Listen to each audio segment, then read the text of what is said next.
Hi everyone, in front of me I've got REDBEAT E3 and let me share with you how to update the apps on this device. So let's start with opening the Play Store, make sure that you've got the internet connection it is required, and then tap on the circle which is your account. If you do not have one, you will have to either add it right now or check our tutorial of how to do it if you don't want to do it alone. So the circle and tap on Manage Apps and Device. Here we have to tap on Manage and tap on Updates Available.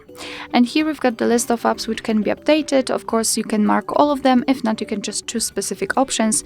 So I will choose maybe Gmail and the Google. So just mark the option and then tap on this update icon in the right upper corner. And now your device will download the updates, and after that they will be successfully installed and automatically updated.